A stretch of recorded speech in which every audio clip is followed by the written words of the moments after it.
Brazil दौरे पर प्रधानमंत्री नरेंद्र मोदी, लोगों ने किया जोरदार स्वागत। G20 नेताओं ने 19वें शिखर सम्मेलन में लेंगे हिस्सा।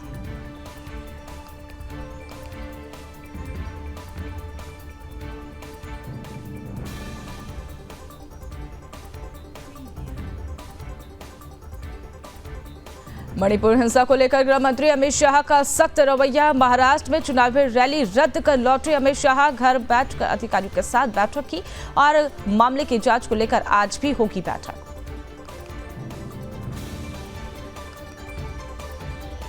गैस चैम्बर बनी राजधानी 474 के पार पहुंचा AQI। आज दिल्ली में लागू हुई ग्रैप 4 की पाबंदियां।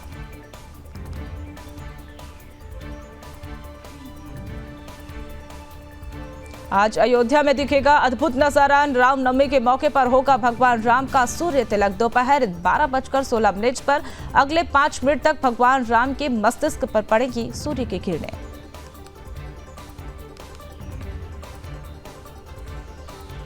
शीतकाल के लिए बंद हुए बद्रीनाथ धाम के कपाट।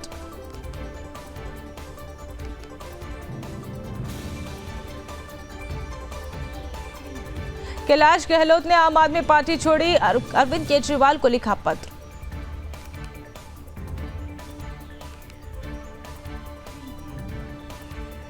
सीएम आतिशी ने कैलाश गहलोत का इस्तीफा भी स्वीकार कर लिया।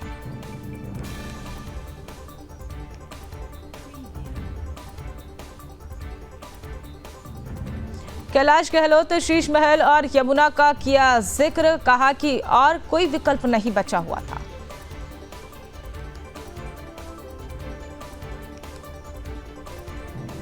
कैलाश गहलोत के इस्तीफे पर वीरेंद्र सचदेवा ने कहा कि कैलाश गहलोत ने अरविंद केजरीवाल को आईना दिखाया, उन्होंने बहुत साहसी कदम उठाया।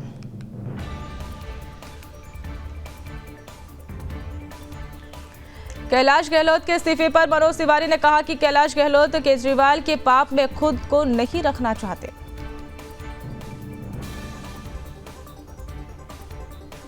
कैलाश गहलोत के इस्तीफे पर आप नेता प्रियंका कक्कड़ ने कहा कि बीजेपी के गंदे षड्यंत्र चल रहे हैं। कैलाश गहलोत ने जेल के संघर्ष के बेहतर समझा और वो बीजेपी में शामिल हो गए।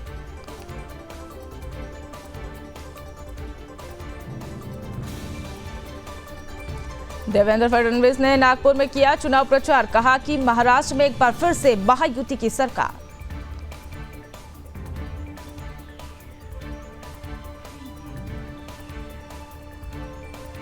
केंद्रीय मंत्री अर्जुन राम मेघवाल का कांग्रेस पर हमला, कहा कि कांग्रेस और उनके सहयोगी दलों की नीति तुष्टीकरण की नीति अपनाओ और बांटो और राज करो।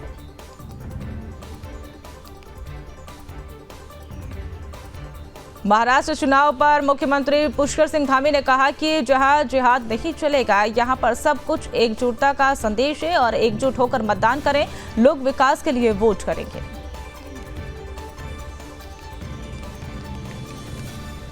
महाराष्ट्र चुनाव पर कांग्रेस महासचिव केशव वेणुगोपाल ने कहा कि महाविकास अघाड़ी के पक्ष में माहौल एकदम साफ बन गया, हम सरकार बनाएंगे।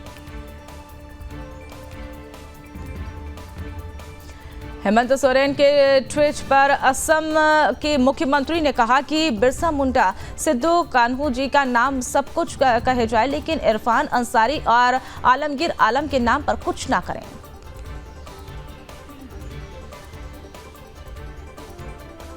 मध्य प्रदेश के मुख्यमंत्री मोहन यादव ने कहा कि प्रधानमंत्री ने सही कहा है, एक है तो सेफ है, इसमें गलत किया है। कांग्रेस ने हमेशा अलगाववादियों का स्वागत किया है।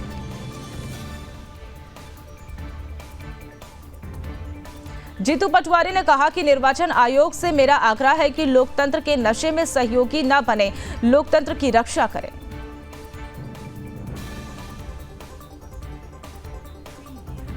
चुनाव आयोग के नोटिस पर खड़गे ने कहा कि नोटिस का स्वागत है, जवाब 18 तारीख तक देना है, जो दे दिया गया।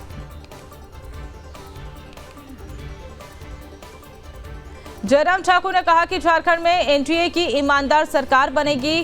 हरियाणा और हिमाचल प्रदेश के अनुभव से सीखा है, इसलिए वहां पे फिर से बीजेपी की सरकार आई।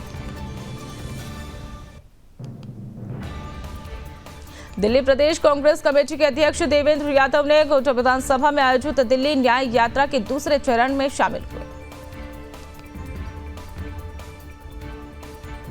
केंद्रीय मंत्री हर्ष मल्होत्रा ने कहा कि केजरीवाल सरकार ने पिछले 10 सालों में दिल्ली की जनता पर खूब अत्याचार किया है। इस बार दिल्ली का सीएम बीजेपी से होगा।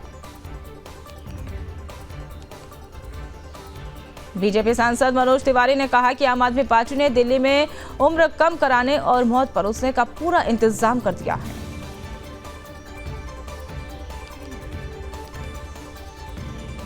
जेकेएनसी अध्यक्ष डॉक्टर फारूक अब्दुल्ला ने कहा कि हमारी सरकार बहुत अच्छी चल रही है। हमने अपने घोषणा पत्र में किए गए वादों को 5 सालों में पूरा करने का वादा किया है और जो कि करने वाले हैं। तेलंगाना के मुख्यमंत्री रेवंत रेड्डी ने कहा कि बीजेपी बांटने की बात कर रही है और लोगों को भड़काने की कोशिश कर रही है।